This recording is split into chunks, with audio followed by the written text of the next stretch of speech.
Hey guys, it's your boy JC And Dr. Cable. and welcome to the Dream 10X podcast, episode 85. We are really getting up there. In age? That too. Your outfit, by the way. Isn't it fantastic? Rawr. This week we are reviewing the book Five Equations That Changed the World by Dr. Michael Gwilyn. Dr. Michael Gwilyn. This book came out in 1995, and we're going to talk about 5 equations that changed the world in less than 20 minutes. So here we go. And go.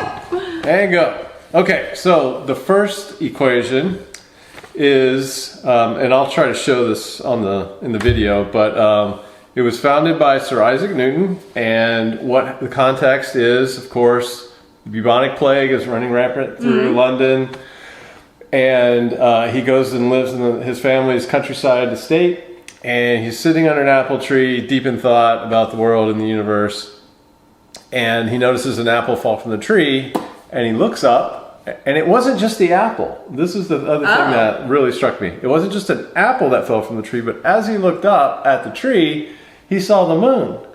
And it was the context of the moon floating in the sky above the earth and the apple falling that made him think, why is it that the apple fell to the ground, but the moon still hangs in the sky? Wow. So he got to thinking about that. That doesn't make any sense. And so he pondered gravity. And as I read that, I'm like, well, what the heck is gravity? I don't even understand what gravity is. Do you understand what gravity is? It's the Earth's pulling rotation and that, the Earth's rotation that helps us be rooted to the ground. I don't think rotation has it would be the opposite. The spinning motion of the Earth, the centrifugal force, would spin us all out into space. So it's the whole orbit thing around like the sun and the moon, like keep us in space, right?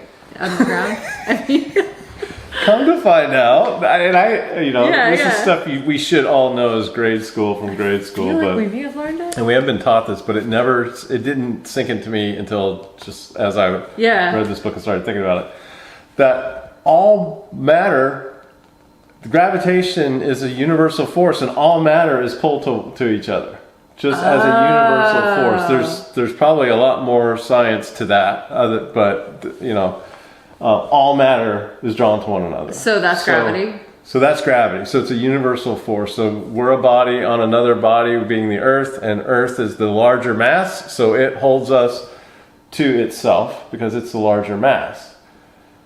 And the moon is also pulled into the Earth as a smaller mass, being drawn to it by a larger mass, but because of the centrifugal force of the moon's orbit, it stays out in space and doesn't crash into Earth. Interesting. And so it's the combination of the universal force of gravity and the centrifugal force of the moon spinning in around in its orbit that it stays out there. Wow. And we stay grounded on Earth. That is so wild. And that's why the apple fell, because it's a smaller mass. Yeah.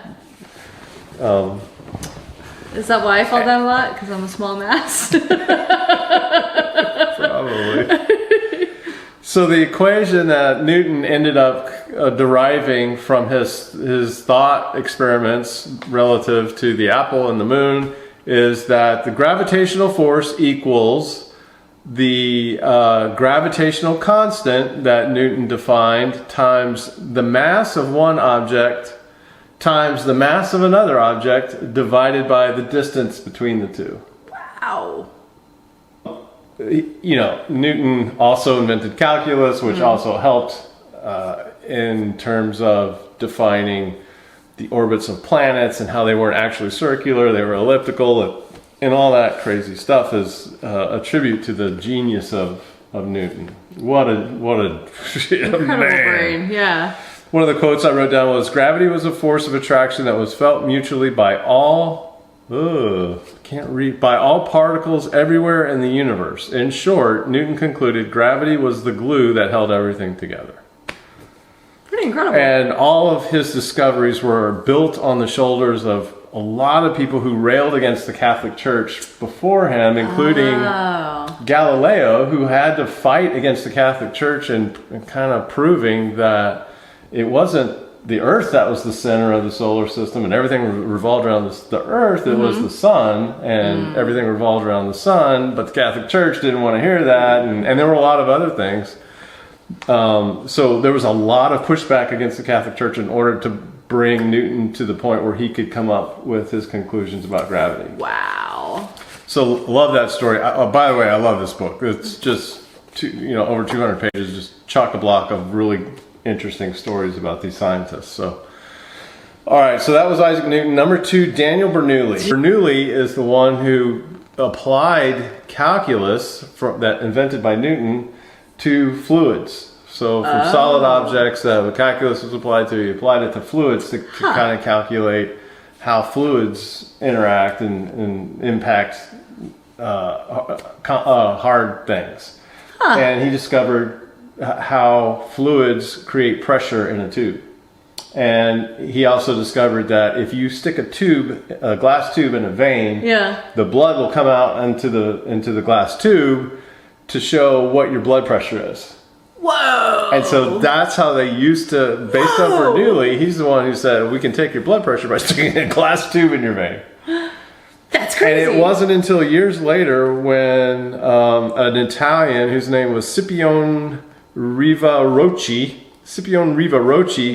who created the sphygmomanometer, which is the precursor of the modern day blood pressure cuff that sits externally.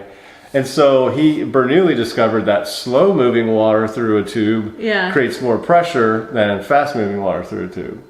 Whoa. And guess what? What? Years later, another scientist who magnanimously attributed his finding to what Bernoulli found it earlier with the pressure of his discoveries around the pressure of fluids, that air traveling, faster under a wing than it would over a sloped wing created more pressure, which resulted in lift, which described and explained how airplanes could fly. That's how the Wright brothers actually were able to get their craft off the ground in Kitty Hawk. That's so cool. All because of what Bernoulli had discovered. Whoa. All due to, this, I forgot about the equation. The equation related to pressure. Yeah. So his equation was his constant equals the pressure plus the density of a fluid times the speed of that fluid squared. So basically what that says is that the slower the fluid moves, the more pressure it creates. Wow. So that was his Zhukovsky. Did I mention him? Zhukovsky is the guy who attributed his algorithm or his equation to also being synonymous with air. But Zhukovsky couldn't have made that leap between fluid and air if it weren't for Leonardo da Vinci. Leonardo da Vinci is the one who said, hey, fluid is a lot like air. The qualities of which are both the same. Isn't that fascinating? That is so crazy. All of these scientists are riffing off of one another and creating more and more knowledge about how the universe actually works. Yeah. Number 3, and this guy was probably my favorite, Michael Faraday. He was also in England. Newton was in England. Bernoulli was in Basel, Switzerland. And Michael Faraday's back in England again. And he's also, I think, a little bit later than Newton and Bernoulli, maybe. I forget the timeline exactly. But this guy grew up poor, didn't have any money, and he was interested in science. But science was, the practice of science was basically something only wealthy people practiced because they had the time and the inclination and the money to do so. But somehow Faraday kept applying himself, kept seeking out mentors. He found a way. He was a bookbinder. He found a way into a mentor's lab, and who took him in and allowed him to do his own experimentation. And he started learning a heck of a lot on his own. And he ultimately became the guy who discovered the Faraday cage? Dynamo, the electric dynamo. What's that? So basically he discovered that if you have an a magnet, and you move a wire through the electrical field, that generates electricity. or vice versa if you move the magnet through through an electric through a wire, it generates an electric field. Cool. And so that's how the dynamo is our contemporary generator, electrical generator. Whoa. And so he discovered that. And the other cool aspect about him was, you know, he was a commoner, he's a blue collar guy. He just was very methodical about his experimentation and the scientific method. And he wasn't highly educated, but he educated himself on how to do things and how to actually arrive at the truth of things. Whoa. He was also a Sandemanian. What does that mean? Sandemanian. It's a kind of a Christian-related sect. Okay. And so they believed in simplicity and truth and all that. So that influenced how he conducted his scientific discovery. And he also believed that mathematics was just a language of humans, and that things should be described and explained in English so that the common man can understand how stuff works. So yes. His equation for how the dynamo actually worked, how electricity and magnetism or how magnetism works to generate electricity, was actually written in English, so that anybody could understand how it worked.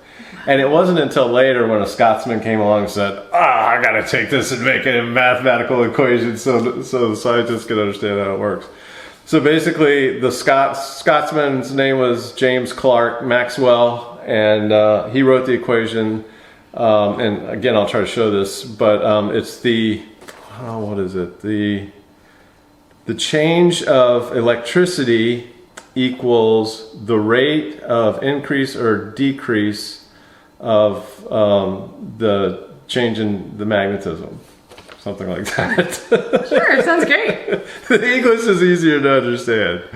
But one of the things he said is, only the facts from well-run experiments clearly stated in plain English were what mattered. And so I really like that about him.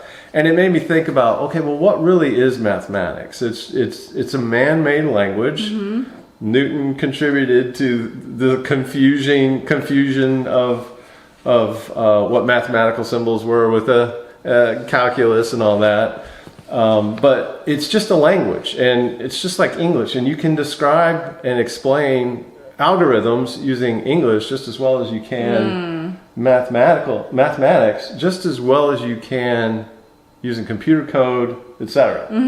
It's just another form of showing what's actually taking place through some algorithm or through some chain of logic. Yeah.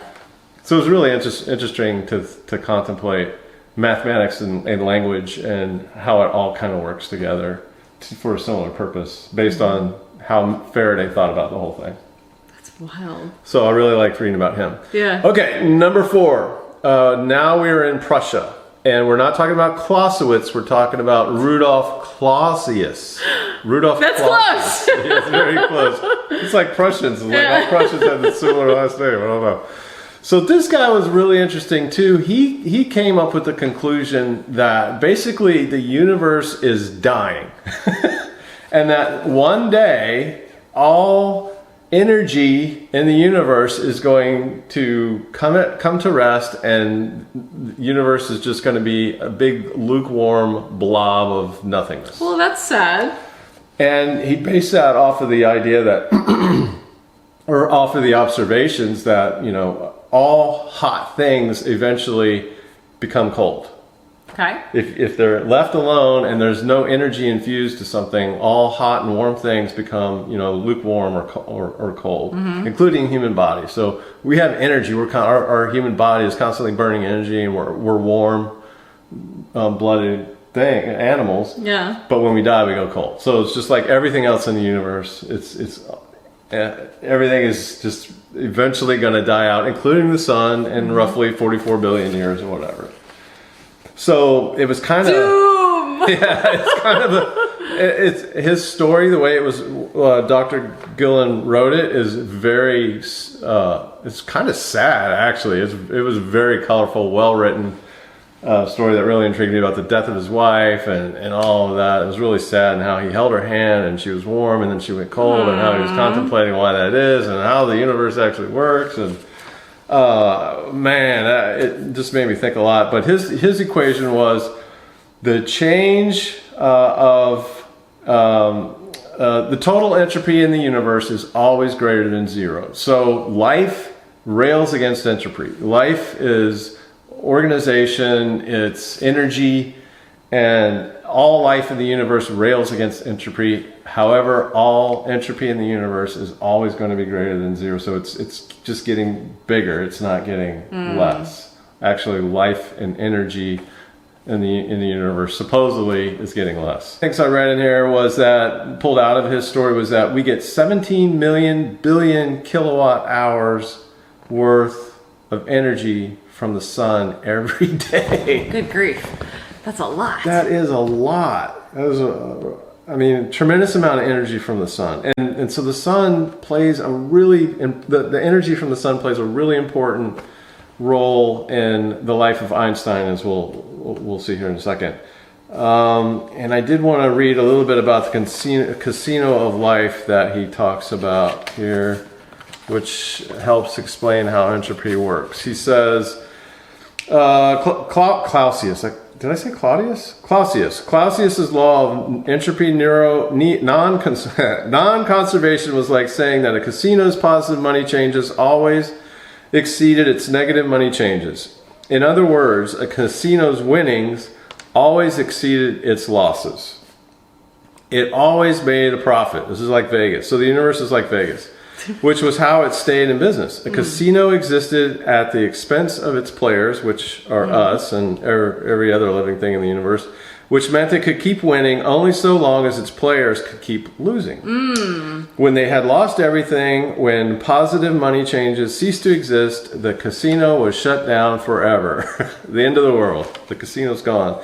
Similarly, Clausius's law of entropy non-conservation meant that, like a casino, the universe existed at the expense of its engines, the human engine included. So long as the universe continued to make a profit, as it were, so long as the positive entropy changes exceeded the negative ones, it would stay in business. That is fascinating. Man. That's a really good analogy. The Easy to understand. The casino analogy. The casino of life. So that's Clausius, and that really made me think a lot, too, about life. And then finally, number 5, Albert Einstein. And we all know what equation Albert Einstein is famous for. It's what? E equals c squared. E equals m times c squared. So I always think of it in the Michelle, so I always go m squared c. So I have 2 BFFs who are named Michelle, and I always get this equation backwards because of them, because I'm always like m squared c, and it's anyway. Yeah, anyway. So E equals mc squared stands for energy. E is the energy, equals m, which is the mass, times the speed of light squared. So what does that mean? I mean, when you start thinking about what the implications of this equation are, it's I don't know. I still can't even quite tell you, but it has to do with mass and energy, and all things have mass. I don't even know if I think even light has mass. Yeah, I think everything has mass from what. I think even atoms have all mass. things have mass, Yeah. and if you take a mass times the speed of light squared, you end up with you end up with this crazy energy. So I guess all mass has energy in it, and the speed of light is like I don't understand how the speed of light is related to all this. This is a very simple equation, hugely complicated thing to break out and actually understand it. But one thing that I pulled out of that as being, simple and something I could get my head around that was very, very fascinating was any mass that is moving increases its mass. So when we're running? So when you're running, your mass increases by some tiny bit. Yeah. But if your mass is going the speed of light, all of a sudden your mass is infinite. if you're going as fast as the speed of light, Yeah. you are infinite and you are everywhere at once. Oh, that's cool. So that's what I was like trying to get my head around. I'm like, so that's, and that made Einstein realize, oh, there's either something wrong with my equation, or it is not possible to exceed, for anything to exceed the speed of light, because it would just, the mass would just be infinite, according to the equation. Yeah. And so he couldn't even get his head around it, right? So how are we supposed to figure it out? But it's really interesting to think about how everything that's in movement is increasing its mass the faster and faster it goes. And it's inconsequential for humans on Earth. Even if you're in a jet going 400, 500, 600, 800 miles an hour, it's very insignificant. Even if you're in a spaceship thousands of miles an hour, it's insignificant. But if you're going the speed of light, you're instantly everywhere. So what if you could be alive and going the speed of light? What would that look be like? like? Like the Flash. Bringing it back to superheroes. And so coming back to light is the speed of light. So is that something? Is that infinite mass? Like light is so powerful. And Feynman has this great thing. Richard Feynman, the physicist, has this great bit where he's talking about how trees convert sunlight into energy, and that sunlight knocks the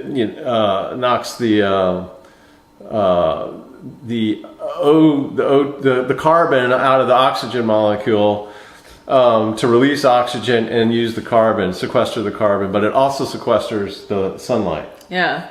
And so when you cut down a tree and you burn it in a fire, the light that's being given off by that is sunlight that was sequestered by the tree. And so the fire is just this really primitive way of releasing that energy from the mass. And there's a lot of waste as a result of that chemical reaction. And there's coal and there's ash and whatever.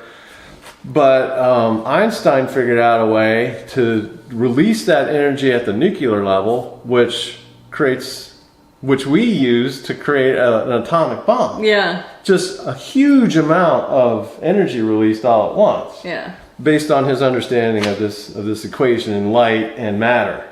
Incredible brain. So you got one side of it's not that. You got one side of the equation where you got this really inefficient chemical reaction releasing energy in the form of a burning log that was sequestered freaking sunlight. And then you got the other hand where we're blowing up entire cities using a similar concept. Why can't we create universally free energy using something in between, a more efficient way because what he says and this thing about coal. Let me see where I can. Let me stay on track. Let me stay on target. He says coal has taken millions of years to form, the result of dead plants being buried under layers of heavy rock and compressed by the inexorable movements of the Earth's shifting continents. By burning a lump of coal, the solar and seismic energies that had gone into making it in the first place were released into the form of thermal energy. Einstein's mass energy equation promised us far greater yields, however, if we could only find a way to convert the same lump of coal completely into energy with no ash being left behind.